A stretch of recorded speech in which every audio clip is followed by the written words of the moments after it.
Okay, thank you for the presentation as well. And hello, everybody. My name is Wilman Noe. I'm a Business Central Navision guru. And today I'm going to go directly into this session. I'm going to be the presenter, and I'm going to actually, the topic for today is it's about inventory costing. Well, basically today we're going to check out this very interesting and entertaining topic, specifically uh, for the people that is involved with the manufacturing, purchasing, sometimes budgeting departments, right? That this could be sometimes quite cumbersome. So the purpose of today is just explaining a in a very easy and very functional way how this works. Essentially, well, because we know that managing your inventory cost is not the easiest task to do, right? So we are concerned about it. And here, after the presentation, um, we can help you if you want to go further more than the webinar that we were going to be presenting today. We can follow up any case that you have, any business case that is important for you to review. So, well, why don't we just start then specifically now with the topic for today. So thank you very much for your time today. We entirely appreciate that you are interested in this topic. So, well, what is inventory costing? Recording your cost and reporting how your business is operating is the most important thing for this, right? The consumption and the real cost can be there in the business, but how you report that and also for your tax authorities, this could be also very important. So we will be including a little bit of, all the different costing methods that we have in NAV. And well, this includes reporting for manufacturing, cost of inventory cost, that is the value of the items, central principles to understand the costing methods and define how the items are valued when they leave inventory. Basically, the cost adjustments, updates, the cost of goods sold with related purchase costs. After the sale, you need to understand that part from the very beginning as well. And the inventory values must be posted then to the dedicated GL accounts at regular intervals. So we are going to be following some specific rules to describe all these functions, right? So as well, managing inventory costs is concerned with recording and reporting business operating costs, like I said, for manufacturing and inventory costs. And we're going to review the central principles that work within the calculations, which are very important for you and for us to understand what will be applicable for your specific products. So let's begin. We have a different type of costing methodologies. The most used and the principal one will be then a FIFO, right? First in, first out. This is the most common costing method. Many of you might be using actually this for your calculations currently. So the item unit cost is the actual value of any receipt of the item when you purchase. And then you select this FIFO rule that we have. And then, well, this is assuming that the items the first item placed in the inventory are sold first, right? When to use this? Well, it is said to be used when the actual cost of the products when you purchase is stable, all right? It's not necessarily we need to define also stable. I don't, not especially with costs, don't like the word stable because in the real world there is no, basically almost no stable cost for the products unless you are making some purchasing agreements for the following to 6 months, which sometimes it will be only involving wholesaling. But well, in reality, we can also use FIFO when prices are also rising. The balance sheet shows greater value. So that would be more related in the statistic way as a constant margins of profit, right? This means that the tax liabilities increase, but credit scores and the ability to borrow cash improve. That's why we manage sometimes FIFO. And for items with a limited shelf life, because all these goods need to be sold before they pass their sale by date. Then the question is if we should use FIFO or LIFO. Then we have also this. It's exactly the opposite. Here is the description where we could calculate, but for LIFO, in this case, it is assumed that the last item placed in inventory is these items are sold first. The characteristic or the difference is this is not allowed in many countries. So this is only, if I'm not mistaken, only with the GAAP, generally accepted accounting principles in USA, in Canada, Mexico. In Europe, this is not the case. So let's just take a look into this LIFO costing method. We can use it here. So when prices are rising, the value on the income statement decreases. This means that the tax liabilities decrease, but the ability to borrow cash deteriorates actually. So what this means, when we'll be using LIFO. Then here is very important to understand that it's exactly the opposite as LIFO, as FIFO. So in other words, a LIFO would be, for instance, as a the easiest way to see it would be good for the for winery. Sometimes when we talk about wines, we normally would be selling in exactly the opposite way. Only the newest wines will be sold, if they have 1 or 2 years, will be sold immediately. And the oldest wines, for instance, we want to have more profit in those type of items, right? So this means that they will be having the oldest prices, and we want to sell them at the end actually. So in order to have more profit on those type of items, like the wines, in some cases some other special goods, we would be using LIFO. But mainly, actually, just to avoid confusion for the people who's not a accountant, let's say that you can actually just continue to sell.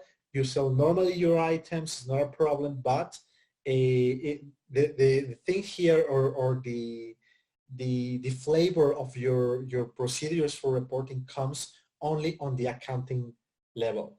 And what I mean with this is that if you use LIFO, right, you will be getting more profit only oldest items, as an example. That is why this was in some places is allowed, because it will be leading to some profit on some specific items, and then the reporting procedures then will be not exactly reflecting your actual costs, the cost that you have, and normally would be then the cost increasing with time. So then your cost of goods sold as well will be happening. We're going to see that through some calculations to explain this better. Now, we have some other that we have also an NAV managed for your items. The following one is average. So it assumes that the average, all the inventories are sold simultaneously. What do we have here? For the average, in business environments where products cost is unstable, right? And we're going to make a differentiation here with FIFO when inventories are piled or mixed together and cannot be differentiated, such as chemicals. So we have a differentiation here between FIFO and average because we are talking about stability in terms of what? We need to try to get into the average methodology now where we would be, for instance, working in the manufacturing area sometimes. Also retail, we could be managing some items where the cost, and you may buy, maybe buying in batches, in very big batches, where the cost for one single item, right, will be just exactly the same. For instance, you make a lot of purchases through a day, and for those specific items, you don't want to have different valuations. If you're this is one of the characteristics of the average methodology. They would be calculating exactly the same cost for your items, because it will be averaging the cost that when from your different vendors for the same item for a specific period of time. When you are actually just selling the item, you will be seeing the specific scenario where all your items give you the same profit. Why? Because behind scene, Navision is just making an average for the cost for your items for the period, right? So that's what you, and this is calculating constantly, right? So it's a very, it's maybe the one of the most, it's very simple. It's just the average. So you will, voila, there's nothing related to, for instance, like FIFO, where you will be maybe even controlling your dates for your items, because you need to sell all this, for instance, for food and beverages, right? So if you're going to need to control that, okay, go to FIFO. If that's not a priority and everything is about stability, then come and you can use average, because it's just it's more, it's simple, right? That's the only reason to be using sometimes average. And like here is explained, inventories are piled or mixed together. So you just have it there, and you don't care about if you have to use the oldest inventory for your specific consumptions, right? Okay, after we have explained that, and we're going to review that, the calculations with the use of NAV and what it's doing behind scene, the calculations, the transaction after we purchase, after we sell, some cost layers and so on, right? So we can understand the difference between FIFO and average. Then we have specific. So this is quite as well easy to see how do we calculate this. So an item's unit cost is the exact cost at which the particular unit was received. In production or trade of easily identified items with the fairly high unit cost, for items that are subject to regulation, and for items with serial numbers. So sometimes we need to actually, for instance, for high value items, really control the exact cost at the moment we just sell. So this is reflecting the reality, right? So this is the specific would be the most realistic type of costing method for high value items, where you need to control that cost. And this is not only for reporting procedures, as you can see, and as it is explained here, also for serial, with the use of serial numbers, what you will be actually checking by item specific cost, right? And last but not least, we have standard. An item unit cost is present based on estimations. Then when the actual cost is realized later, the standard cost must be adjusted to the actual cost through the variance values. When to use this? Where cost control is critical? Yes, in repetitive manufacturing, to value the cost of direct materials, direct labor, and manufacturing overhead, where there is discipline and staff to maintain standards. So don't get me wrong, where cost control is critical, specifically we are talking about manufacturing. Of course, the cost is critical all the way for all your inventory. But here what we are trying to say is the following. You need to add it, not only the purchase of an item, but maybe you have a list of components, right? So you are going to summarize and roll up your costs in order to have a finished product. Plus, you have expenses, indirect costs, you have labor, and you are continuously adding. And then it would be necessary to at least have some basic planification for a specific period and based on your experience, then we will be using the specific cost for your components and so on, for your expenses per unit, right? And we will be then trying to make a planification that will be the cost then will be then registered in our chart of accounts, right? And then what NAB is doing with the standard and is used often in manufacturing. Why? Because we can then planify the cost for our finished products after our components our components are processed, right? And what NAB does is, okay, according to your planification, when you actually finish your batches, then when you post and when you register the cost in NAB, we are going to be reflecting your planification, but we are going to be dedicating some GL accounts to actually reflect the differences among your planification and the real cost. So at the same time, your inventory will be your planified cost, but as well, we will be reflecting the real at the end by posting the differences with a specific differentiation or variance. I would call it GL account. All right, so basically that's the idea of the costing methods. In a glimpse, here we have now a figure where we can just see how the FIFO, LIFO, average, specific, and standard costing method works. So in a graphical way, we can see in the first FIFO costing method image, we can see how then the flow of the layers of the purchasing and the sales order flow. So we can see that the items that we receive first are being sold as well first. In LIFO, the exactly opposite happened. The last items are being sold immediately, right?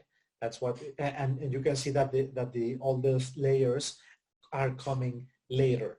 Only when we sell by color, in this case, just the yellow layer, then we are going to be selling the oldest purchases, all right? Average costing method, everything is just a mix. So we are going to be purchasing at different cost layers, but when we sell, we just mix them or specifically calculating the average cost, and we sell those items with no independently of if they belong to any specific purchase cost layer.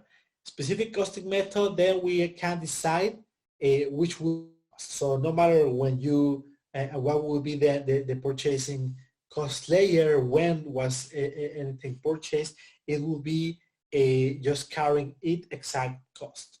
And then starting costing method, everything is just blue because it is to be said that we have just planified and this is the cost that we actually decided, nothing but that. So the purchase and the sales order cost is something that will be planified. That's why this is all blue, right? So this is it. So the costing methods that we're going to be showing today, now we need to review how they actually work within the system. And we are going to be showing how you can review your costing methodology, the real cost when you purchase, when you sell, and within your items, in which windows you will be actually checking all these type of costing methods and the criteria we have just explained. Right now, we're going to begin with FIFO and LIFO. But let's say that for items with costing methods that use the actual cost evaluation based FIFO, LIFO, average, or specific, inventory increases are valued at the item's acquisition cost. Okay, all of these 4 different costing methods will carry the actual information when you purchase. Standard is something that you made up according your experience, and that's just basically planification, okay? But that's more complex. We are going to be checking that at the end of the presentation. Now, the following table shows how inventory increases are valued for all costing method except standard, right? So let's say as an example that on a posting date, on January, in this case 2020, we are receiving three purchases, all right? The quantity each is one for each, and the cost amount is 10, 20, and 30, okay? Why we are saying it just, as you can see that the cost is increasing, because that will be reflecting in a very, very simple example, the reality. We are making the basic assumption that for majority of items, the cost is normally increasing, right? So that's the case. In this case, what we want to reflect is just exactly that. So we will be purchasing, and then here we have the standard. Well, all the cost will be exactly the same, all right? So this is what you will be seeing in your accounting, in your GL accounts for dedicated to manufacturing, for purchases, and for your inventory. But nevertheless, don't forget that anyway, behind the scene, we record the differentiation between your calculation and the reality, right? And the actual cost. So as you can see here in the previous image, we have that the cost was 10, then 20, and then 30 in this example. In three purchases, the cost is being increased. And if we could say, okay, according to my experience, what will be the cost of my item, right? Or the average for a specific period, or I can even make an agreement with my vendors and just freeze the cost, then that will be more used for standard for your manufacturing purposes. Remember that standard will be more, could be used also for normal items if necessary. I have seen it, it's not a problem, but it's more used for manufacturing. Now, for FIFO, as you can see here, the purchases that were first, the items that were first purchased, then when we sell them or when the inventory start to decrease, then the first items that I purchased were immediately sold. So we are reflecting specifically according to the purchase history. When we sell, we use those old costs to be selling and get the cost of goods sold according to the specific date when you, and the quantity as well, when you purchase. So for items using the FIFO costing method, items that were purchased first are always sold first. That's basically. Cost of goods sold is calculated using the value of the first inventory acquisition, that's all, and the following table shows how inventory decreases are valued for the FIFO costing method. Then life was exactly the opposite, okay? Costing method, items that were purchased more recently are always sold first, okay? Cost of goods sold is calculated using the value of the most recent inventory acquisition, and the following table shows exactly that. So in this case, we purchased at last the item for 30, and that's the one that we are selling first. That's life. Then average, we will be at the time of selling, we would be then calculating the average. For items using the average costing method, inventory decreases are valued by the calculating weighted average of the remaining inventory on the last day. Okay, it's important to make a differentiation. A weighted average would be meaning just basically that we also need to review the quantity of that you have in your warehouse, meaning that if you have the majority of your items one specific cost for a specific purchase cost, and then you receive just a few with the a new more expensive cost normally, but those are just a few, well, then in the end, these few items wouldn't really affect your inventory when you sell in the average criteria, right? Why? Because it is weighted average, meaning that if you actually, if the quantity is not enough to affect your actual inventory cost, then it's not going to be representative, all right? Only if the quantity is enough, well, the weighted average accordingly, according to the proportion of the inventory or the mix of different costs is going to be also calculating the costs, okay, basically. So now standard. For items using the standard costing method, inventory decreases are valued similar to the FIFO costing method, except valuation is based on a standard cost, not on the actual cost. So the valuation of your inventory and the reports that you will be seeing for your inventory value will be reflecting the planification and not the actual cost. And that's for the reporting. But in our accounting procedures for the costing, we will be having the variances anyway. All right, so this is for reporting mainly. Now, we in NAV need to explain also the following, okay? We have different activities, receiving, put away, inventory management, and then once you receive, you need to invoice, all right? So we have a two-steps procedure, meaning that not all the items are just immediately invoiced as you received. Sometimes you are going to be receiving your items, and later when you receive the invoice, you actually input the real cost that is only in that invoice, okay? So meaning that, yes, you can receive your items. We are going to be recording that transaction when you receive it through a reception, but yet the cost is not actually posted into the GL. Basically that's why we have two steps procedures. So if you receive an invoice at the same time, okay, we just do it, and we will be immediately recording your costs. But if that's not the case, you can receive your items and put away the items in your warehouse, but you will be then only reflecting the real cost only when the invoice arrives. So we have the different options, right, within NAV. So we're going to show now how this works. We're going to be demoing now the procedures within NAV to see how it actually goes when you start working with your transactions. What are we going to do today? Okay, we are going to make a four steps exercise. Very simple. The first, we're going to be purchasing 100 pieces. 100 pieces. The first step is purchasing that item. It is a monitor, all right, 17 inches, just that. The first costing method we'll be working with will be FIFO. So we need to pay attention now on the unit cost is 17.5. And what we're going to do, we are going to be receiving and invoicing the item.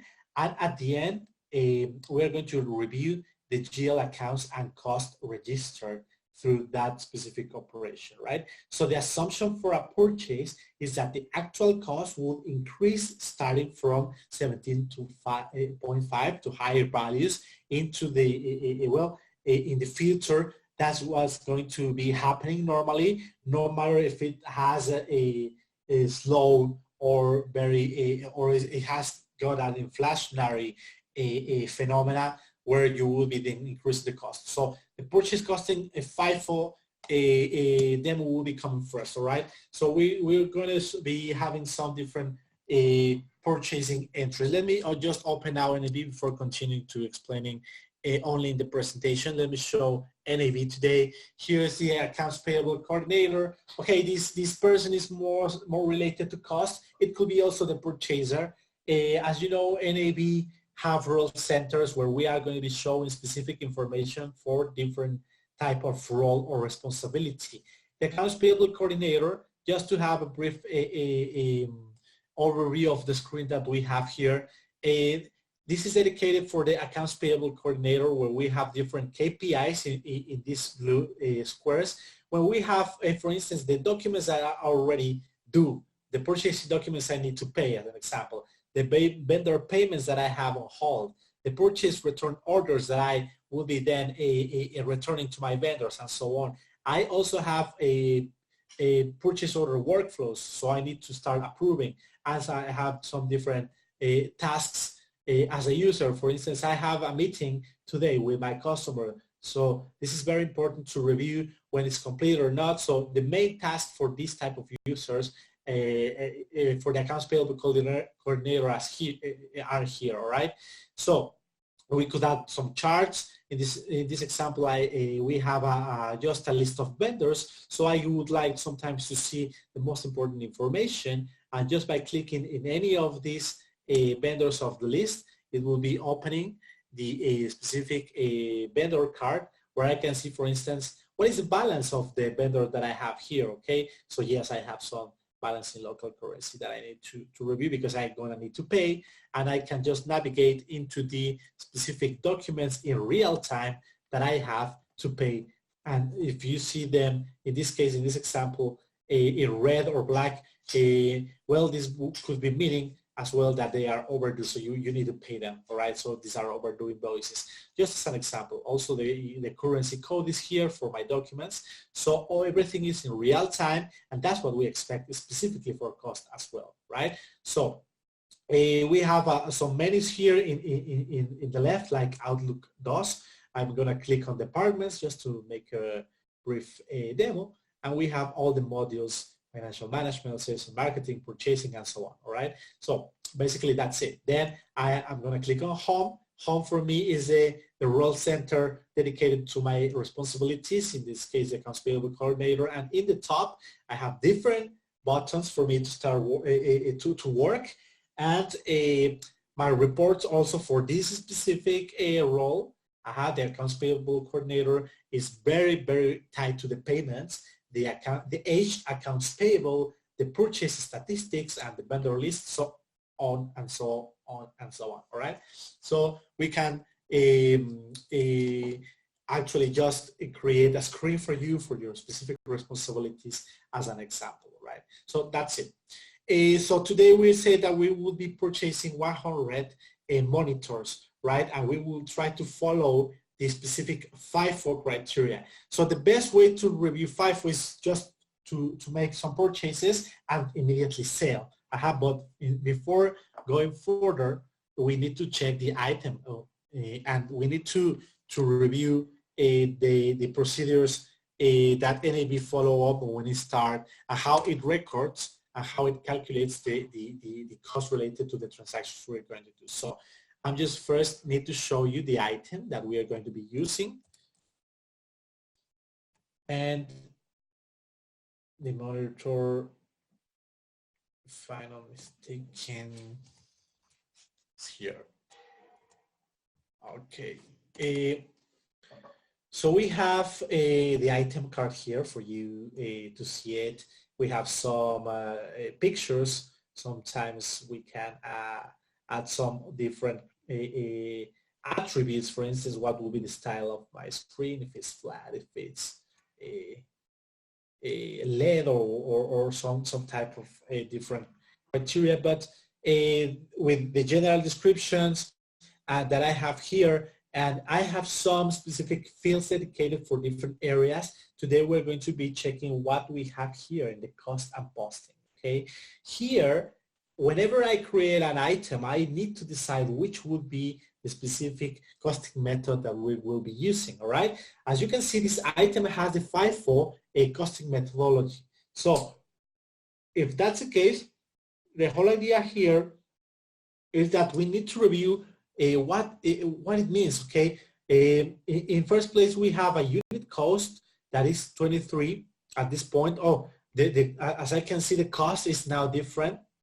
We said that originally it will be starting from 17.5. So let's see what's going on behind this item.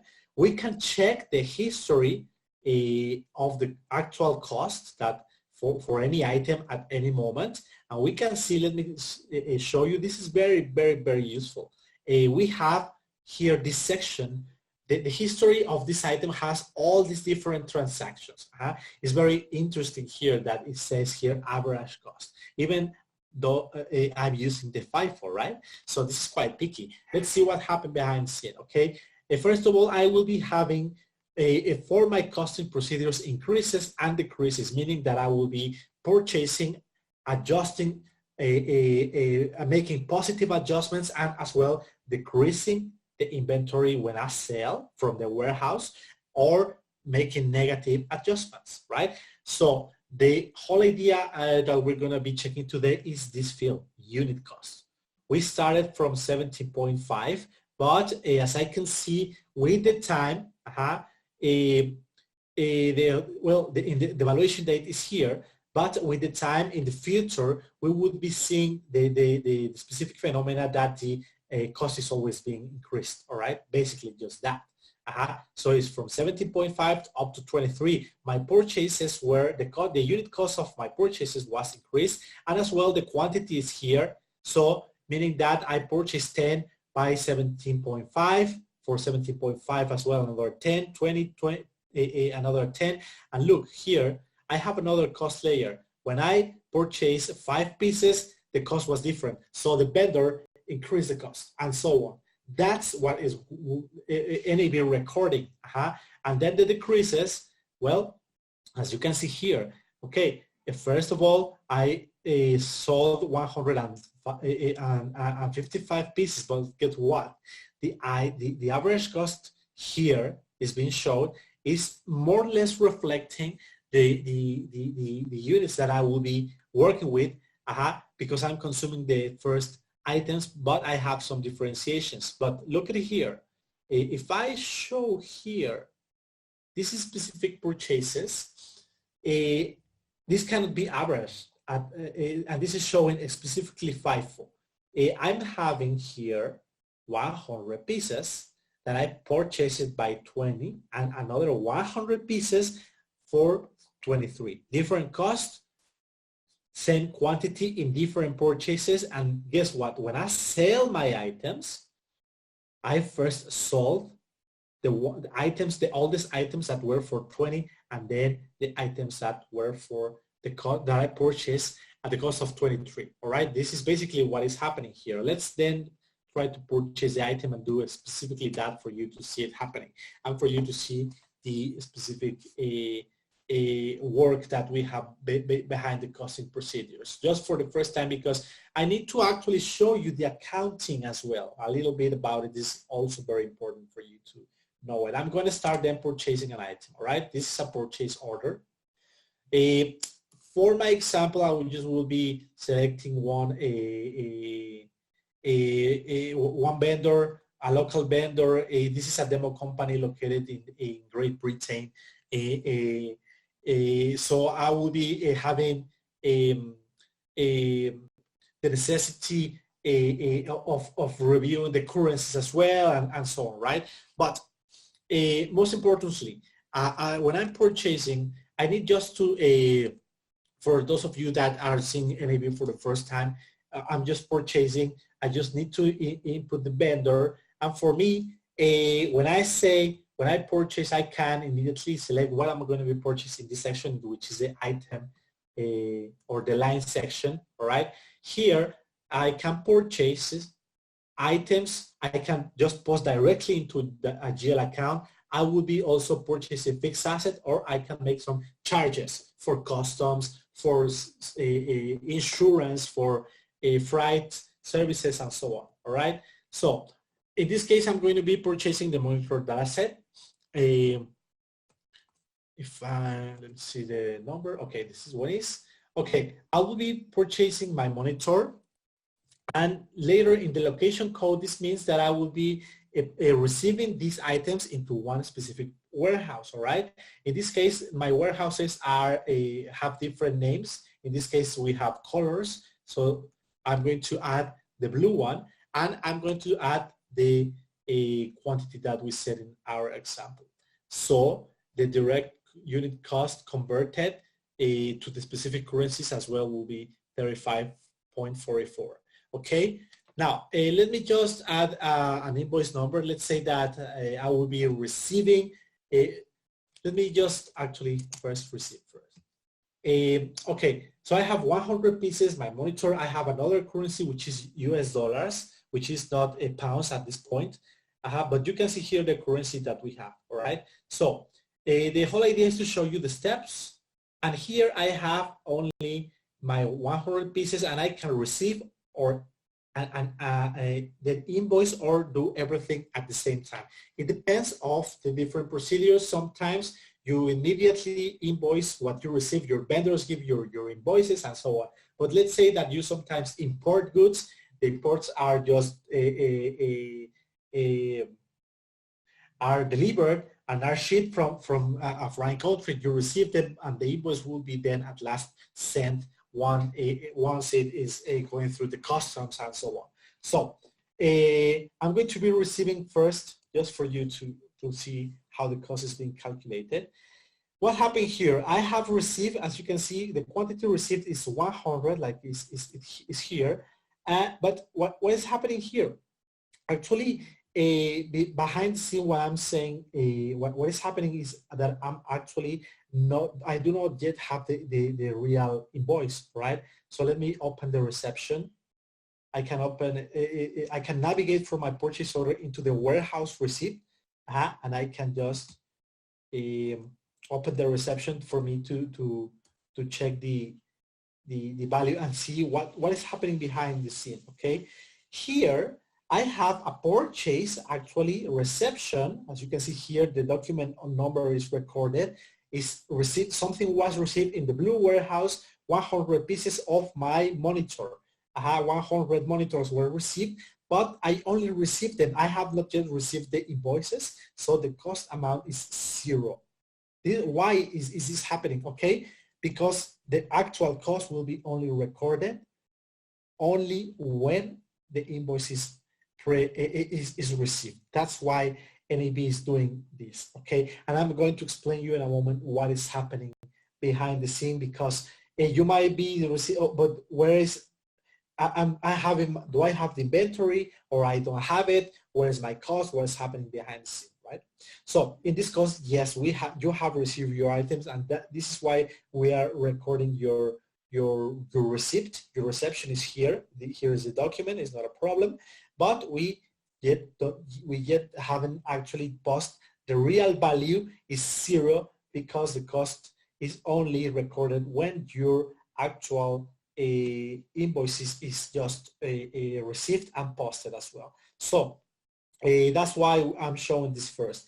Now, if I want to actually post the real cost for my item, let me show you before actually generating an invoice, what will be the GL accounts affected for this purchase, because we need to understand this two-step process behind the scene in the accounting, because this is where you're going to be reflecting your costs in the actual GL accounts, all right?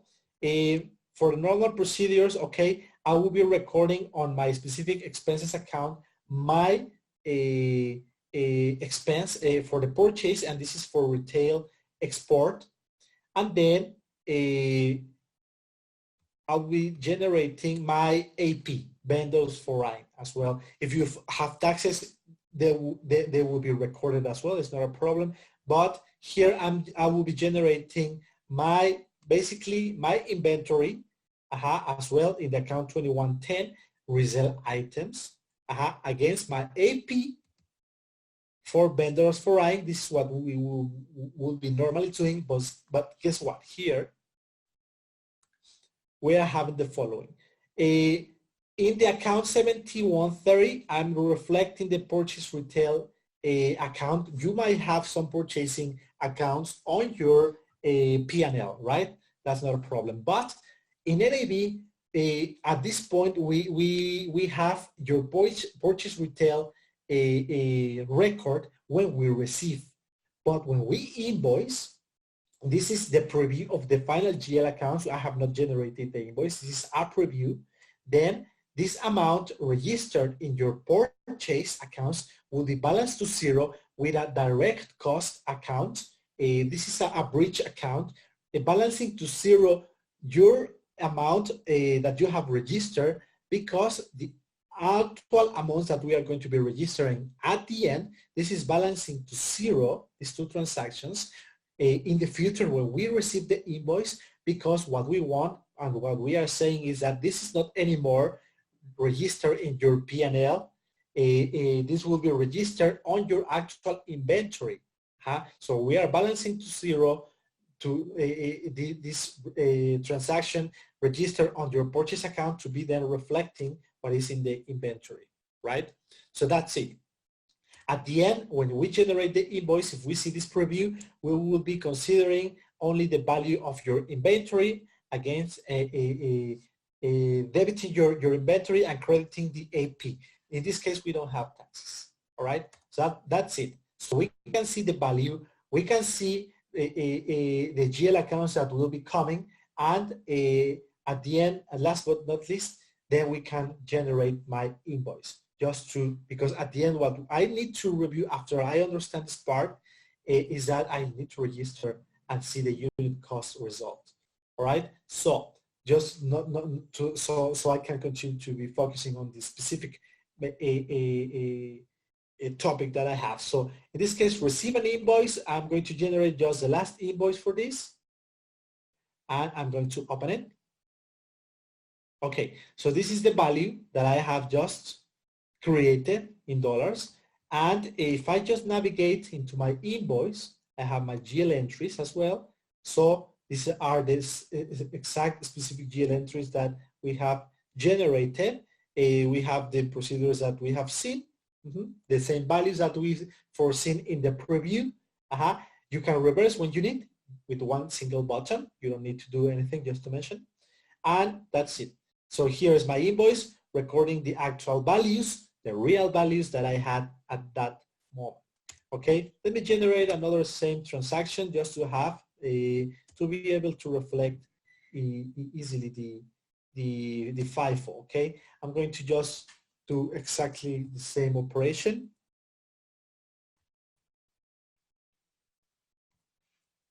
Basically, it's just that, and the quantity is 100. Okay, I'm just going to just at this point. Okay, I'm not going to divide this into a two-step process. Oh, I'm going to be receiving and invoicing my purchase. Let's say that I have just also received the invoice, so I have everything for now. So I can just post it, and you need the vendor invoice number. Why you need this? Because later this purchase will be paid, but with the vendor invoice number, so we have a relationship with your internal NAV number, the 106039 generated by the system, but in relationship with the actual vendor invoice number, right? Now I'm going to just receive everything in one single step. I'm going to click OK, and that's all. All right. If I take a look once again at my item, I need to check. Oh, and I forgot to just run one batch. Just for you to know, behind the scene, NAV is doing everything automatically. It's generating my cost layers. But what I need to do is just review the item to see what was registered here. Okay, first of all, since we are talking about the real-time information, now I have 200 items. I made two purchases, and here I have the unit cost still on 23. I have the cost has not changed yet. It's still, but here I have recorded my purchases, 23, all right? So the whole idea is that I'm registering a cost. This is the layer, and I'm going to be now on purpose changing that cost, all right? So let's say that I'm going to be now selling for 30. Suddenly I'm changing that on the item card as well, but it's not necessarily done that there, but also at the same time when you just purchase, all right? So I'm going to be just generating another purchase order where I can reflect the increase just to see what is the system will be doing with the FIFO.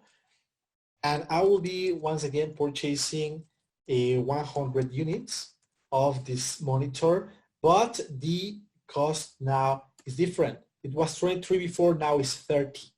I'm going to be then receiving an invoicing to see what happened when we actually do this operation. And coming back to my item card, this should be just reflected. So you can see for all your items, the cost layers. Here I have some increases for that specific day, and these increases are reflecting the actual purchases and the actual unit cost. Plus the quantities, just to make it easier to understand, the quantities were 100, but it doesn't necessarily has going to be that way. It will be changing all the time, the quantities according to your requirements. All right, anyway, we are reflecting the unit cost. What happened when I actually sell? First, make a sales order now. It's more or less similar to a purchase order.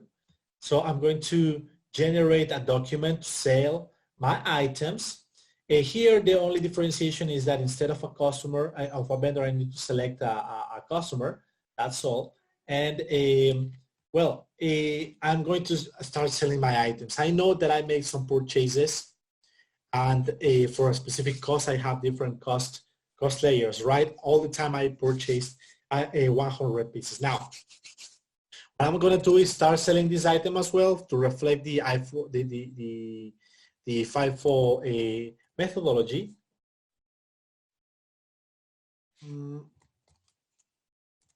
Here it is.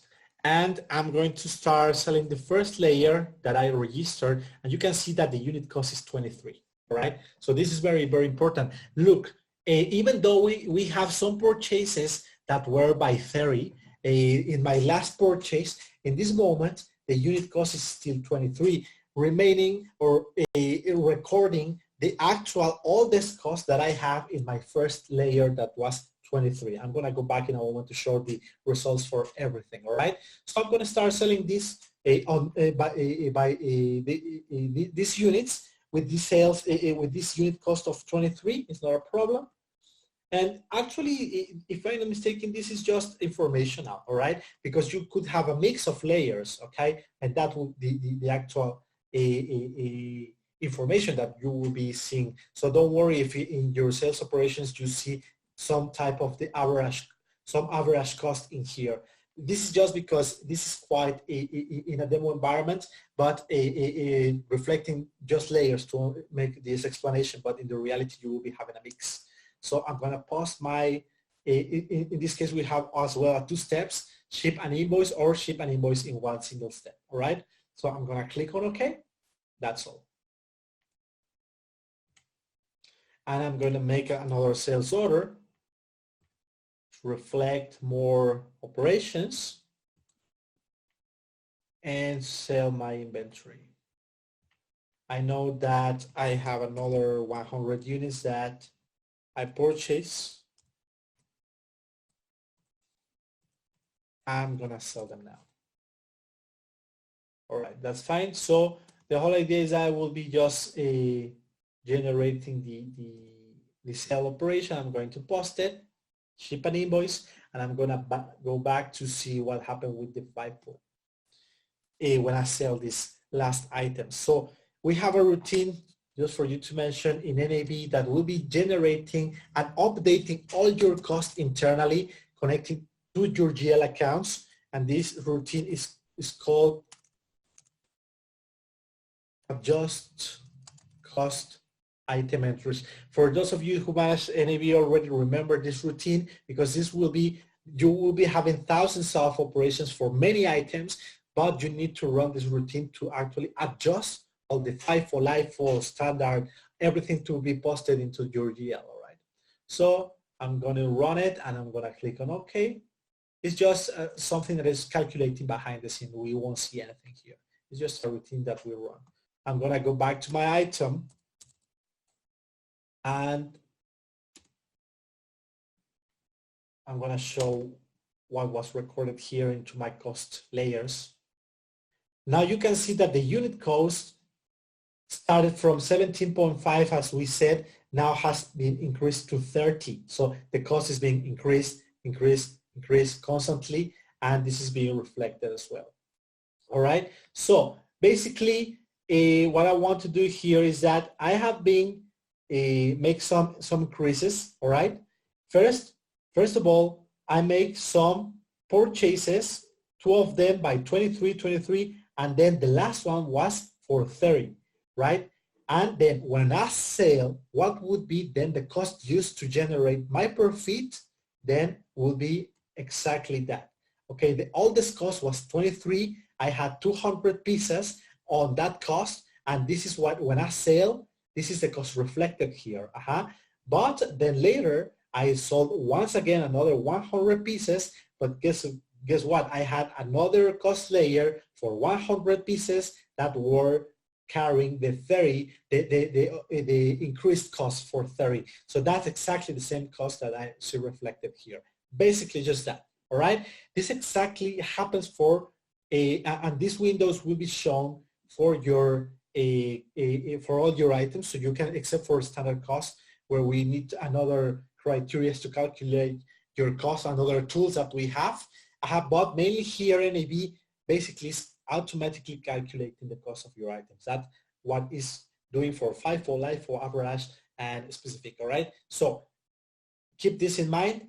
Add the history is here, your purchases and sales, a negative, positive adjustment, everything is being taken into account, and we have recorded everything. That's the only idea that I mostly want to show you. That's why I've been navigating into purchase, sales, the item card, the costing window, and so on. So we have all those layers, costing layers, and this will be helping me with these specific procedures. All right. Now let's take a look just at something that is really, really important: the ledger entries.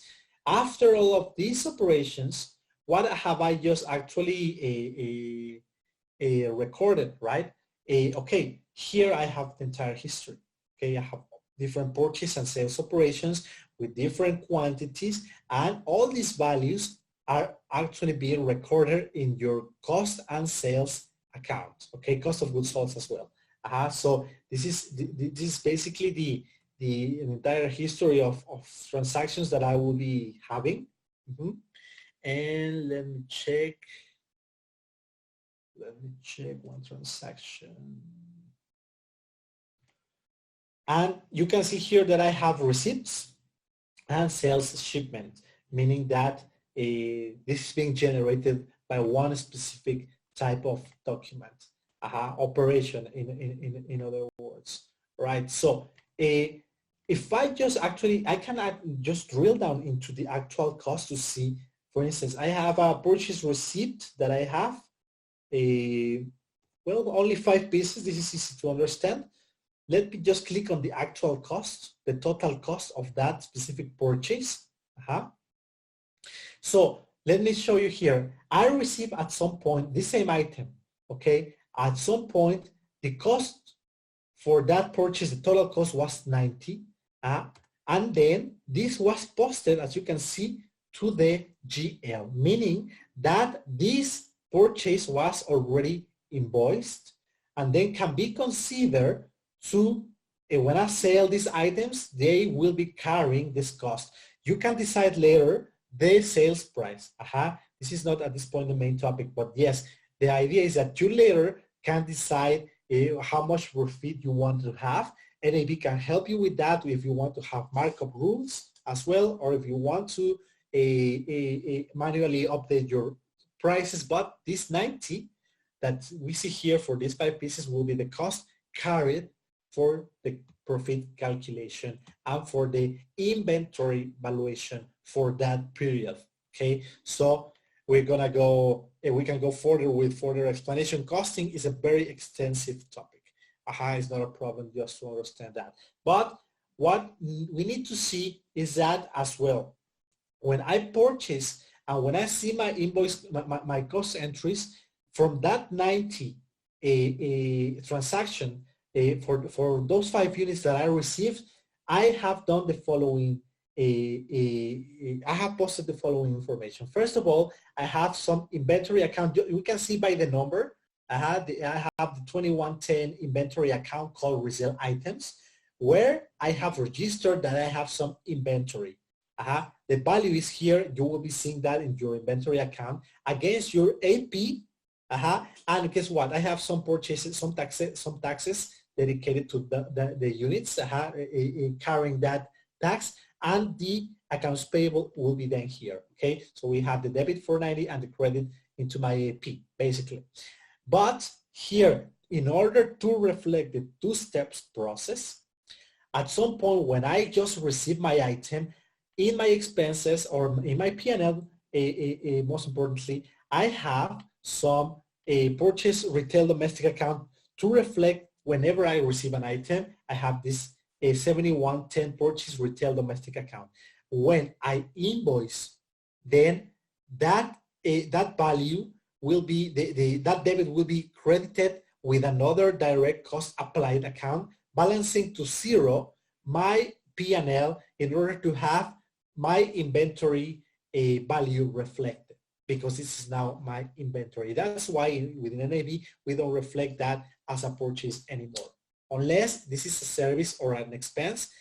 Otherwise, if it's stock, then we will be transferring the cost into the 2120, the inventory resale items account, okay? So keep that in mind. And all of this is configuration. All of this is how you want to follow these procedures. But in NAV, this I wanted to show you that because you will be seeing that normally in your business cases, when you are going to having all these 5 different GL accounts, okay? So if you preview your purchases in this case, you're going to be seeing all these purchase accounts, and I'm showing this just as an example. So let me continue with the explanation here.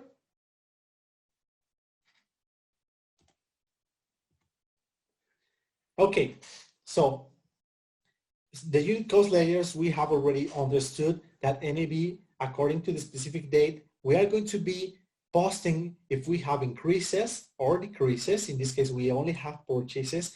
We know the quantity. We are carrying that with the specific unit cost, and we are saving that. We are saving that cost layers in this specific window in your item, just so you can check the video later to see and to learn where I have just navigated. But here is the history basically, and here you can see the unit cost changed from 70.50 to 80. To 18. And then the closing entry will be then having the average cost calculation. But you can see that and you will be saying, oh, this the NAV is calculating average cost. But as you can see, I have already shown you that it actually managed cost layers. Let's see then the FIFO consumption, as we have explained in our example. I have some increases. We can see in yellow, okay? The oldest one was 20. The newest one purchase or the newest cost layer was 23. And when I sell the items in this decrease section in gray, I have some decreased transactions or sales operations. As we can see here, the entry type, NAV will be selling first the 20 that I purchased first, and then the 23 cost when I just actually sell these items. And if I continue to sell, well, of course that I will be having a mix of my items.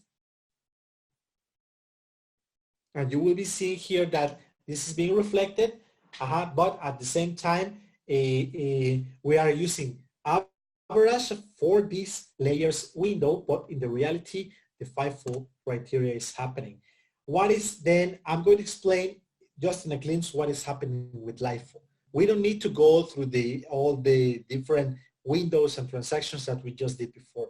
The only differentiation under LIFO, a business records its newest product on an inventory as the first sold.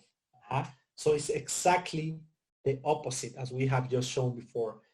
First, for instance, we can see just the last increase. The last purchase I did before, the cost for that purchase was $23. The unit cost was 23, and guess what? When I start to sell, the decreases are here. This is a sales operation, and guess what? The last cost is used.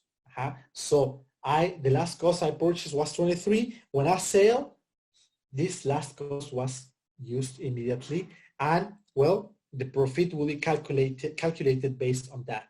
So once you understand FIFO, LIFO is super easy to understand. It's just exactly the opposite, and you don't need to do anything else. NAV will be calculating that. You just need to select under the item card the FIFO costing method, all right? So that's it for these two. They are like twins costing methods, but with the opposite direction when we sell only. So like I said, this is only for reporting purposes. Your accounting procedures will be here. LIFO is not that used. FIFO is the most common one. So basically that's it. Now, we need to explain what happened with the average and with the standard as well. I'm not gonna go back and explain everything, how to purchase, how to sell. I'm gonna go directly once you have understood the basics, then what will be happening with the other procedures, costing methods, I mean, what will be happening then when we make an average. Okay, so I have the purchase of another item, printed paper. The costing method, the average unit cost is 3. We're going to receive, we need to invoice, and we need to review the GL accounts. But what happened with the average cost? Let's see. Okay, I'm going to go directly in this case to the average calculation. What happened here? Okay, let's take a look at the increases or purchases. Or this could be also a positive adjustment, by the way. But let's take a look at the increases that we have. A lot of increased transaction. This means that I have been purchasing for a specific cost. For this cost method, we can see that the unit cost for the purchases is 3, except for one entry that has an increase for 3.13. Only one. So what would be happening when I sell? The only one sale is posted here in the bottom of this window. Only the decrease is here. But look at here. If this were FIFO, I should be selling for 3. The first purchase that I did here was 3, shown here, but it's not that cost. Why is 3.03? Why? Because this has make an average of the purchase, the total purchase. I have the first purchase I did is 3. The second is the unit cost for the second purchase is 3. For the third purchase is 3 again. For the fourth purchase is 3.13. Because this is also weighted average, the quantity would be an important variable to take on account. But in this case, just to have a very, very brief and simple explanation, the 3.13, the only purchase that I did 3.13 was then being calculated. The NAV calculated the average, and the cost for your profit calculations will be, when you sell, will be the average, weighted average, 3.03. Basically that. It's very easy to understand once you have gone through all these steps that I went in the past transaction, in our last transaction, right? So basically that's it with the average. As you can see, this is the only case scenario where you will be using the average cost calculation. Is related more to very stable items. Normally you don't want it's not necessary. We will be normally using a FIFO or standard cost for a manufacturing, basically. But average is still very, very, very, very common. You can use it in the retail industry. It's not a problem.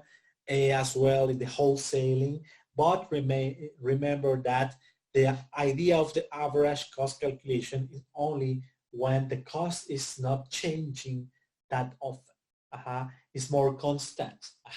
But if you manage cost, indirect cost, plus you need to review, then you are rolling up another type of services like freight, like insurance, plus vendors are changing the cost all the time. Well, average cost calculation is not the best because it will be affecting as well your profit.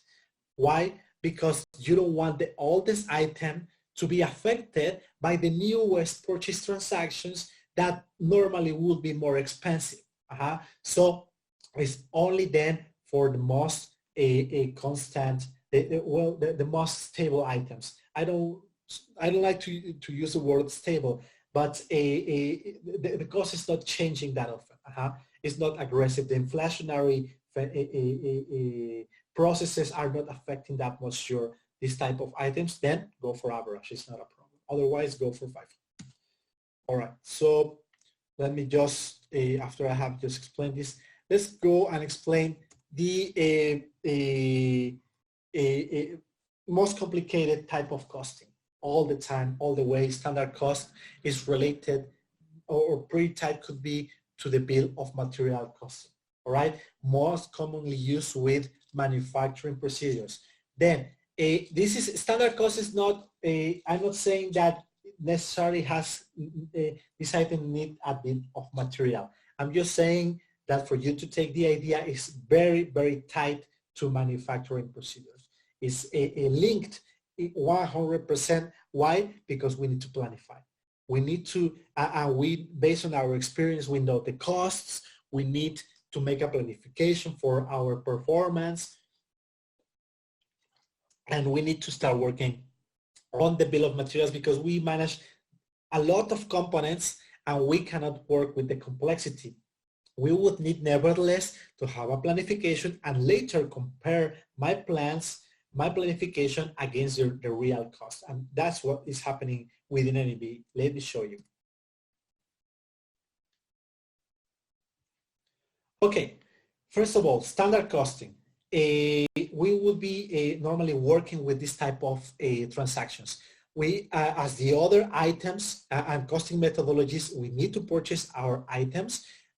And let me show you, in the right side, we have the purchase transaction. This is direct material cost and overhead sometimes. Material cost if it's required. Overhead could be treated as indirect cost as well. I mean, an increase of your actual cost, all right? Then later we could have indirect, but that will be more related to an expense. But anyway, the purchase transaction will be creating affecting the actual cost of an item, especially if you have a list of different materials, we'll be rolling up, and I'm going to show you that in a moment, right? But then later, sometimes if you have a very light type of manufacturing, go for standard costing. Let me show you. The assembly type of manufacturing, lean manufacturing, very light procedures. Or maybe you are just packaging, basically. Or maybe you are, at the time of selling, you are asking your customer what type of, I don't know, maybe for a sound system, all right? What type of speakers you want, what type of, what would be, how many watts you want for that, for what size you want for your power source and so on. So you will be managing assembly cost, direct material cost, direct and fixed labor cost and overhead cost, right? So we assemble items and you know how much you add is very, very fixed. Because the processes are very simple. So you maybe manage a one rate to add to that item to say, okay, I'm going to add just a fixed amount every time I assemble my item, just a fixed amount to be added to that cost. That's standard already. Just by saying, I'm going to think of one specific, according to my experience, one specific value or cost added when I assemble my items even manually or a basic formula or something like that. Well, we can just use the assembly orders. And if it's more complex, okay, we have the production orders where we can manage direct material cost. This is from the account perspective, okay? Direct material cost, labor cost, subcontractor cost when you actually are receiving already assembled items or services from another vendors, but you need to add this type of more complex costs, procedures to the actual cost of your finished product, okay? So that's why this is, like I said, more linked to this type of procedures, okay, manufacturing. So many manufacturing companies select evaluation based on standard cost. This also applies to companies that perform line manufacturing, such as assembly and kitting, and standard cost system determines inventory unit cost based on some reasonable historical or expected cost in the near future. Maybe I will be managing one planification of my cost for 1 year, 6 months to 1 year, but then later I would need to update my plan, my bill of materials in this case, if we talk about assembly or production orders. All right, so let me just go and check what is the bill of materials. For those of you who are checking this, I'm going to show you this. You can create such type of products, which is called bill of materials within NAB. And this is related to cost as well, remember. I'm not gonna go, this is just a very brief explanation. It refers to a complex component structure. Basically, this is the list of materials or components which is used to build the final product and from which this product actually consists. Then, the spare parts can be also part of the complex product structure or simple, excuse me, it's not all the time complex. It could be light manufacturing, of course, maybe 1 or 2 steps and voila, you have your finished product. A basic formula when you add everything into to prepare, I don't know, food. A recipe in a restaurant also could be calculated with standard cost if you need so, all right? And then the total cost will be calculated rolling up the material cost from all the components. Let me show you that. I'm showing just one example here. Okay, I have the item 76, a Contoso storage system. And in this case, the only thing that I wanted to show is that in the same window where the cost, with the other costing methods, we saw the variation, the cost layers and blah, blah, blah. Here, when we talk about standard cost, please take a look at the different cost layers. The unit cost is here exactly the same all the way. When I purchase and when you sell, everything is just exactly the same unit cost, okay? That's the only idea I just wanted to give for this type of a standard costing procedure. And that's happening because you have made a planification, and then whenever you then post this is the value, the standard cost that will be posted into your cost and cost of goods sold to calculate the later your profit. And don't worry, you might be asking for this costing methodology. But in reality, I like to planify and I like this, but I also need to review because my actual components and the actual cost of the components actually changes, right? So it's not a problem. What we do is actually just calculate this, but we generate another GL account to actually record the variances for the cost variances through the time for that specific time of period, and then make the calculations for the variance of your items and the planification, all right?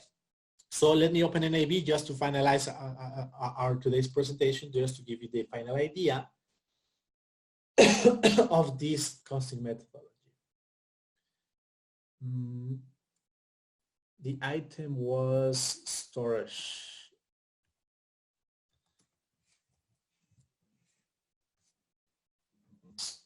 Storage system, Contoso storage system. Okay, I'm just presenting an item card that if I take a look once again at the cost and posting cost details, we don't have FIFO anymore or average or anything. This is standard. So if I take a look at the historical data of the unit cost,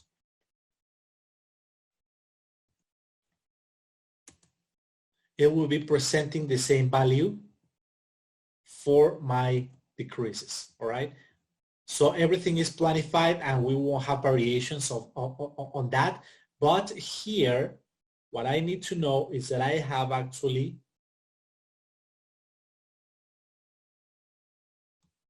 a bill of materials that will be helping to roll up the cost that I have from, let me see.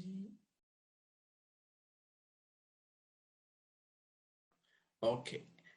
These type of items are actually quite complex sometimes. Could be complex. This is just a normal, I'm going to show you a normal list of materials. Let me generate the tree. Okay, I have an item that has some other components. So the storage system has these other items. They have a door, they have drawers. So it's a very simple list. It's not that difficult. It could be a formula, it could be a recipe.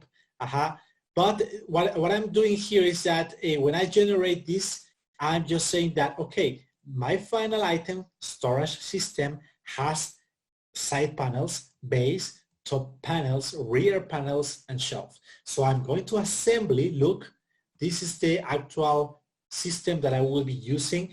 This means that I'm just going to be adding some costs. This is not related to a very complex manufacturing procedure where I'm going to be having a machinery, the indirect cost for labor, plus a complex formulations with when I have scrap and so on, right? This is just, I'm just rolling up the cost of different items in order to have one final product, okay? And which will be the parent item? Well, the Contoso storage system with all of these items that I purchased in order to assembly them in order to generate my last item. Then what I wanted to understand when I make such a structure also here's a list of materials. When I generate and when I assemble that, what is going to be done in NAV? All of the items have actually a planification, right? But I can calculate the standard cost. This is a function that is just going to help me to just roll up the cost. But well, it's just basically that. It's not that complex when I see it from this perspective. When I just know that I'm just going to be planifying the cost of rolling up everything into one single item when I just generate my finished product, and most importantly, the costs. Okay, all this explanation is because you need to see that this item is being generated by subassembly some other items, but let's take a look at the cost that I want to today. The specific information that I need to understand is how the costs were then generated. Let me go back to my presentation just to finalize today's session. Once you see how it works, okay, we generate a bill of materials. NAV is going to help you to calculate the final cost. You don't need to summarize everything. According to the cost of every component, NAV is going to help you to calculate the final cost. So we generate your planification, your planned cost for the items. And if you can see here, okay, in the last column in this image, what we do is we know the cost for all your components, and at the end we just roll up those costs to generate the last final cost of the item, and that's all. So we are just summarizing that, and at the end, okay, standard cost. What is exactly this? Quite complex sometimes, but to make it easy for you to understand, this is it. Talking about reviewing or try to understand the cost criteria. Okay, standard cost can be used for your components, component materials. That's the first thing. If you want to control components cost, use standard if you want. Then capacity as well. You know that maybe your machinery or some other tools have certain amount of capacity to generate per hour any amount of pieces, okay? Then calculate the cost, that's standard cost, okay?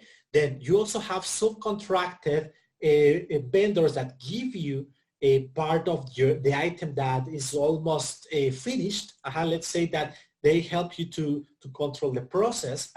Also for food and beverages could be used, it's not a problem. Or they give you a service for your manufacturing. So you need to add that expense or cost to the final cost of your item to give you an idea of when to use the standard cost variables. Then capacity overhead, you might have some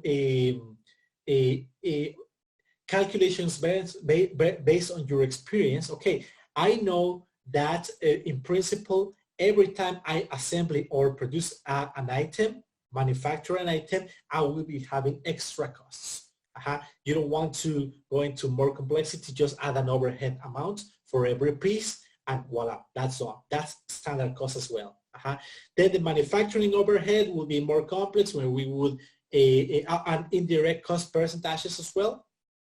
Where we would say, okay, I have electricity bills, water, and I pay every month or every 2 months, I don't know, it depends on your country, and I want to add that expense into the cost of my item. Well, you can go and use standard cost, okay? So this is the most complex one, but anyway, it's assembly, manufacturing, and if you want, well, yeah, you can use planification if you have a very basic calculation only based on maybe components, basically just that. And at the end, this is just a very simple chart where I can say this is a very simple item. I'm just assembling the item with one person. This is just a shelf actually. The storage system is just that. So one person can, with a basic tools, the components that I purchase just make my final product. So in this chart, I'm just saying that everything is just material, rolling up the cost. But here, NAB will be showing you, just for you to understand, we have tons of reports behind the scene that will be helping you to see your cost. But here you can see everything in blue because everything was material, because this item was very simple. But then later you can add capacity, subcontracted capacity overhead, and manufacturing overheads. You can see your material labor or the direct or indirect expenses. So at the end, rolling up all of that type of costs, rolling up into the final total cost of your either a manufacture or assembly item. So just to give you in a glimpse what is standard cost, here is. All right. So all the hopefully everything is. I try to explain this as simple as I could. But this is just a glimpse. This is just an introduction to costing. We have a more complex. We need to see evaluation. If you have a case study where your valuation is not correct, what's going on with your purchases, with your costing methods, you want to try maybe another costing methods that you see that might be useful for you. I can help you to go further to understand this and to make you some demos, some examples according to your requirements. So please, with this, we are actually just finishing our presentation today. It's a very easy presentation to understand. And with this, we finalize. If you have doubts, please tell me. Now the whole idea is whenever you are going to try your costing methodologies, you know what you're doing now, and you might need maybe just at last but not least some consultancy just to finalize and be sure about the results. But at least take the idea, and we hopefully this presentation is like you. So thank you very much for your time. And if you have doubts, please just tell me now, or you can write me to my email. Is noe.dwellman@optimus.guru. And well, I'm gonna be making a series of different presentations every week. You please, you are invited to all of them. So thank you very much for your time. Next time, if I'm not mistaken, I'm going to be making some financial procedures or approval workflows, if I'm not mistaken. So thank you very much for your time, and see you next time.